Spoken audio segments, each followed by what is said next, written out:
Poe ke-81 si Wildan ngeplog di tahun 2020 genep. Haga logo BGS3. Halo besti.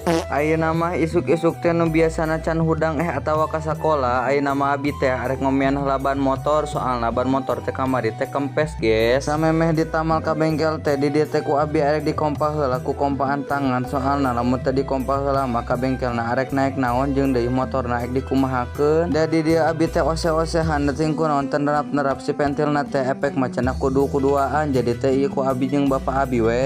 Singkat cerita di dieu teh ngompana beres mantakan aek langsung nyokot heula blender sakalian aek diomekeun nya geus. Si blenderna teh kudu diwadahan meh teu riweuh. Ban ari diwadahan mah tinggal gampang nya geus, tinggal gantungkeun di hareupeun motor. Lanjut di dieu teh sameh berangkat teh motorna teh dipanasan heula sok sanajan ledug oge. Lanjut di dieu teh abi OTW jeung mamah abi. Jadi mamah abi arek sakalian meuli beas cenah mah geus. Da tempat bengkelna ge deukeut di Langkop jadina teh deukeut we nya geus gancang kitu gancang nepi. Di dieu teh step pertama langsung ku si abah tadi kompah heula dieusian angin jeung ngecek anu bolongna nya geus. Di dieu teh anu bolongna ceuk si abah teh 2 siki, anu kahiji mah kuno tamalan, anu kadua mah ku kawat cenah geus aya kawat leutik nyelap. Di dieu ku si abah teh langsung dieksekusi, tapi samea dieksekusi teh di bolongan heula tapas ke di bolongan teh ternyata aya nu arek ngeusi eungin. Jadi ngeusi angin geus beres tinggal lanjut ngabolongan deui nya geus. Jadi bolongna teh tong sina leutik teh jadi dibadagan saeutik kitu ceuk si abah teh. Kira-kira liang nama geus pas tinggal asupkeun si karetna diasupkeun dikeluarkeun da kieu we nya geus. Ari ban tubles mah tinggal ngasupkeun karet beda jeung ban eta biasa. Tah ieu nya geus pelakuna teh. Lanjut we geus ditamal mah tinggal eusian angin deui langsung we pamitan ka si abah jeung nuhun tong poho dibayar. Di dieu teh langsung abi OTW deui ka deukeut kudang soalna ari sakalian ngomekeun blender nya geus. Da meuli beas ngomekeun blender jeung nambal ban geus saarah kitu ka Langkop arahna. Ari nambal ban mah bieu ka si abah, lamun ngomean blender mah ieu ka si amang-amang nya geus. Teu lila ieu teh geus nepi deui. Ternyata di si amang na oge aya nu keur ngomekeun aki mobil, lin aki mobil ting salon ting naon. Langsung we di dieu teh dieksekusi dengan cara dibukaan heula bautna, geus dibukaan baut mah dibongkar nya geus. Ternyata ceuk si amang teh kabel anu paranti otomatisna di dieu teh goreng patut jadi teu ngaruh mantakan dicabut teh bieu teh. Dikarenakan blenderna ge geus alus mantakan di dieu teh langsung dibayar langsung ini tuh nya geus ka tukang beas ayeuna mah. Jadi tujuan terakhirna ieu teh ka tukang beas berarti vlogna ge kedeung ge beres ieu teh. Sebenarnya mah lokasi paling jauh teh ngomean blender da ieu teh meuli beas nama Kaliwatan jadi asup heula kagang di dieu teh nya geus. Teuing kunaon da mamah abi mah lamun misalkeun meuli beas teh matuh we ka dieu. Di dieu teh beasna meuni loba ari pas digerowan teh si amangna teh duka ka mana efek mah cenah si amangna di pos mantakan ieu teh ku si ibuna di layananan teh lain di layanan meureun geus tapi di berean. Di dieu abi teh rada ngantosan heula saal